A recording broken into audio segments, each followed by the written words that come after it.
Hi everybody, I'm Butch Willard. Welcome to Blues on the Grill. Here we are in River Grove, Illinois, on the banks of the Des Plaines River. We got a special appetizer for you that we're going to prepare, along with our rib contest that we're here for. It's Kenny's 7th annual. It's a lot of fun. We have a special guest, Mr. Steve Ditzel. He's a wonderful guitar player. He makes his own guitars. He gives guitar lessons. He's going to play with our band today. We're also going to talk to him a little bit about who he's played with: Coco Taylor, Buddy Guy, Junior Wells, and a host of other people he shared the stage with throughout the world. So come along with us, have a good time, and enjoy yourself. Blues on the Grill.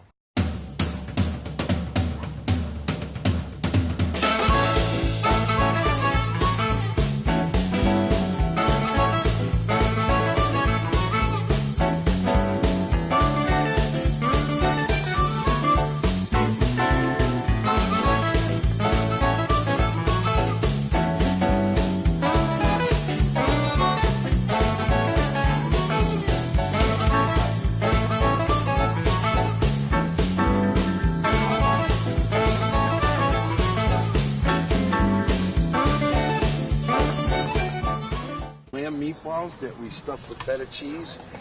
Put some fresh oregano, grown in my garden, some rosemary, some thyme, garlic powder, lemon zest, salt and pepper. And we stuff a little bit of feta cheese inside each meatball. We'll serve it with a tzatziki sauce, thinly sliced tomatoes, and Vidalia onions with a pita bread. They'll be going on the grill directly. All right, well, we're here at the grill. We're going to put our lamb meatballs on directly. This is my rib partner, Russ Jarvis, by the way. His son Kevin behind us. What we did was we oiled the pan up, and then we heated it up a little bit so the meatballs don't stick. So we're going to lay these guys on here individually. We're going to cook them in 2 batches, I think. And this is for the appetizer section of the program at Ken's 7th annual rib-off competition. Again, with the ingredients, we have ground lamb, lemon zest, garlic powder, fresh rosemary, thyme, and oregano, salt and pepper, and some garlic powder. And that we just do to taste. I made them last night so they could cure, let all the spices meld together with everything, and it seems to make everything taste a little bit better once you get everything a chance to marry and get together in there. Again, they're already starting to brown, if you can see that. That flame's pretty hot. So what we did was, we got the hot area of the grill over there, and then if that starts to get a little bit too much, because we want just that browning like that, we just want that sear on there so it doesn't burn. And then we can move it over to the cool part of the grill, and that'll protect the meat from... Presentation means a lot, because you eat with your eyes before you eat with your mouth. So if it looks nice, right away you think it's going to taste pretty nice. So that's half the battle right there. So there we are. Oh man, they smell good. I wish. All right, Russ and I are going to pull the last, well, not quite the last. I'll tell you about that in a second. This is our 3rd batch we're putting away here. I'm just going to even them out a little bit. Recover with the foil. Like I told you, got 2 lonely meatballs in here. And the reason being that there's only 2 left is I didn't want to crowd the pan earlier. This way nobody's bumping into each other. We keep that hot airflow going in there so it's cooking evenly all around there. When you put them up next to each other, you'd see what I mean. If you could see it, the one side's going to be pink and it won't brown at all. So that's why we did that. Again, don't rush it. Take your time. Enjoy what you're doing. This should be a labor of love.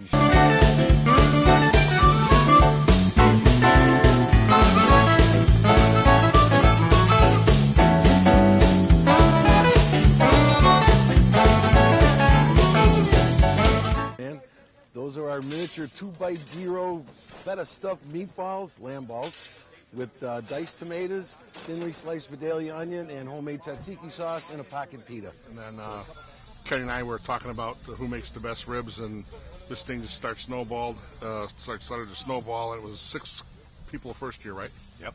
And then I think 4 of us are still here. That's it. And then every year after that, it got bigger and better, and we've expanded it to this, and Kenny keeps a lid on it at about 12 contestants. Because then you invite all the cool people. Yeah, actually, we cook about 160 slabs of ribs between all of us. So it's about 14 slabs a piece. And when you get a ticket to participate, you have to have tried all the ribs and we have judges and people passing out ribs to make sure that you can't judge unless you've tried them all. And once you do that, then they tally up the score, and that's how we see who that's makes how- the best right. the ribs. All right, everybody. About 4 hours ago, we put a rub on the ribs. What happens is the salt brings all the moisture out, and eventually it'll start caramelizing on this thing. What we've got in there is a couple of cups of brown sugar, some lemon pepper, granulated garlic, thyme, rosemary, kosher salt, black pepper, and chili powder. And this is what they're going to look like when they come out of that after about 4 hours, a nice mahogany color. Now, Russ and I are going to pour in some apple juice. Now, what we're going to do is we're going to pour in maybe about a half an inch, a quarter inch of apple juice. See how it goes right up to about right where the meat starts? Not the cover. Where there's an arc in the rib, that's where we want it to go. So what's going to happen is it's not going to boil the ribs. It's going to be like a braise. Beautiful. And we wrap them up like they were. Nice and tight seal. Make sure there's no leaks because we want that liquid to stay in there for the braise. And there you have it. We're going to do 13 more slabs like this. Each team has 14 slabs here at Ken's annual rib off. And we'll place those on the grill for about 2.5 hours, and then we'll show you what we do with the sauce and then the smoke. There's a little bit more we need to do. If you're putting it on a smoker, it takes about 4 to 6 hours to do ribs. Now what you're doing is now you're really smoking the meat. You're cooking it slow at about 225, 250 degrees. Where we're cooking this at a high temperature, we're talking 350 degrees in that oven barbecue. But what happens is when we put the wood chips on there, instead of flavoring the meat with the smoke doesn't permeate the meat. What we want to do is permeate the sauce. So it gives like a false sense of us smoking the ribs. And they actually turn like even a more mahogany color. And what actually gets smoked is the sauce. So you think you're eating smoked meat, but you're actually tasting smoked sauce. So it kind of fools your tongue and your palate. That's what it does. It works. It does. So if you don't have 4 to 6 hours to invest in slow cooking your ribs, believe me, this is the way you want to go. It's simple. It's a tried and true method. You'll really impress your friends and your family with this recipe. No doubt about it. You'll see when we pull these things off. They'll be falling off the bone. The bone will be recessed off the meat by about 1/4 of an inch. My mouth's watering. I am not kidding you. We need another one.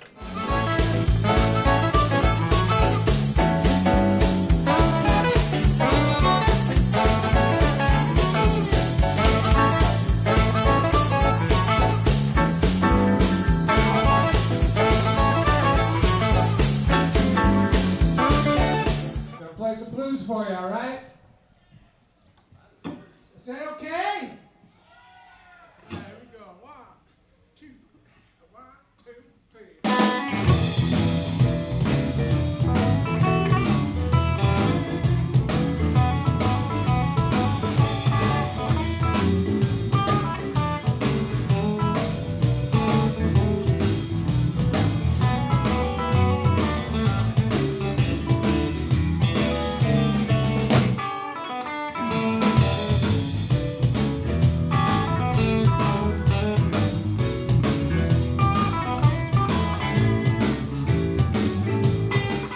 We're sitting here with Mr. Steve Ditzel, fine musician, wonderful guitar player, good friend of mine. How you doing, Steve? All right. Welcome to Blues on the Grill, brother. Right. Glad to have you here.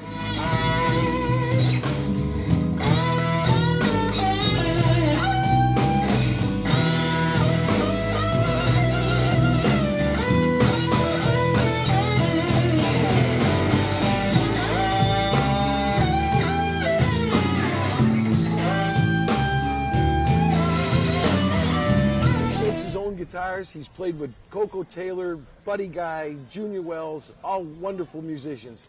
So, Steve, who are some of your influences? Who did you pick some of your chops up from? Well, Buddy Guy, definitely. I saw Eric Clapton when I was real young, and, that kind of introduced me to, I loved Eric Clapton's playing, and I was listening to who he was talking about, Absolutely. And that led me to Otis Rush and Freddie King, which is two of my major influences right there, you know, and Buddy Guy, who I toured with for a while, and you know, those are the main guys as far as blues guitar goes.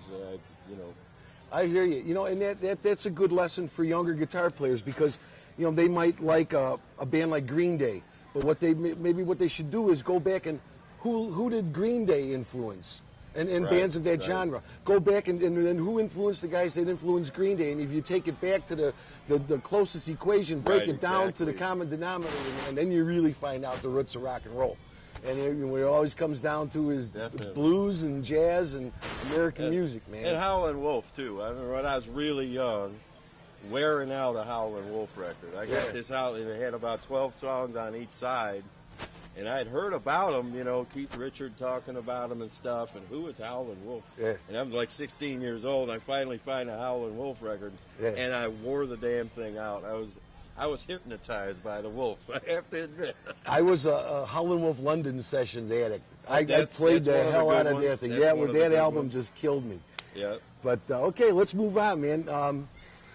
You make your own guitars, which I think is so freaking cool. The first time I got to play with you, man, you know, I didn't know what you were going to pull out of your case, and all of a sudden you pull out this thing. It looks like a freaking canoe paddle, but it turns out to be one of the sweetest guitars I ever heard in my life. Could you just Yeah, that one expand on there is, that a little I don't bit? have that one with me today. That's the main Absolutely. one. So I do make a few, and if I get an order from somebody for one, you know, then I can make one or two a year. That's about it because I'm pretty busy with playing them, you know. Oh, God bless. But also, you give lessons too, right? Yeah, I do. Yeah. Well, you know what? We're going to put up Steve's website and his phone number, so if you'd like to contact the guy, I mean, you don't have to buy something from him, which would be cool if you did, or take lessons from him, but if you just want to chit-chat about guitars or anything like that, it would be worth your while to dial the guy up, and if he's got time, I'm sure he's more than happy to talk to you about musical instruments. But a little later on, we're going to play a couple of tunes with Steve, and you're going to see what I mean. I mean, this cat's a monster.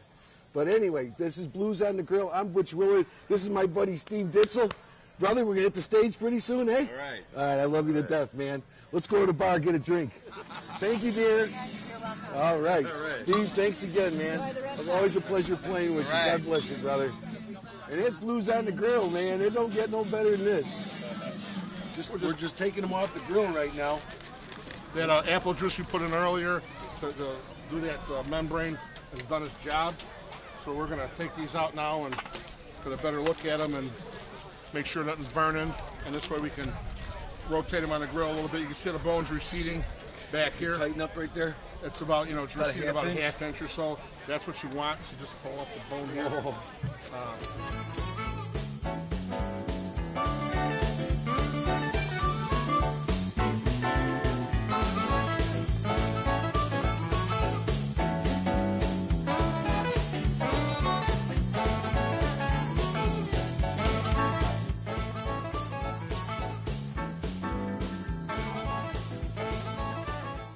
Put the sauce on. Sauce a little bit, then we're going to smoke them.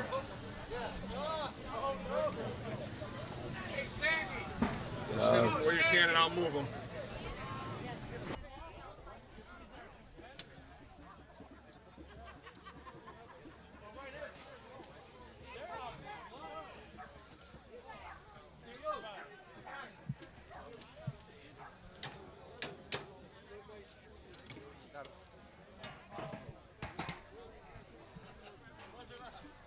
We're going to pull the ribs off the grill, and then we're going to take them over to that table over there. We're going to chop them up into individual ribs because that's how we have to present the ribs for the contest. We're going to sauce and let them rest a little bit. We're going to re-sauce them, let them hydrate. Because when you cook meat, you dehydrate it. And when it rests, it rehydrates. So that's The what we're natural doing now. juices go away from the inside of the meat, and then when you let them rest, they all go back inside. One more time, I'm sorry. Where's Kevin?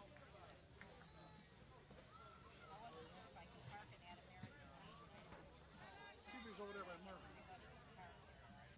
I'd like to thank everybody for being here for this episode of Blues on the Grill. Most of all, I'd like to thank Kenny, the proprietor of the Ken's 7th Annual Rib Off. This is Blues on the Grill. I'm going to go get some ribs.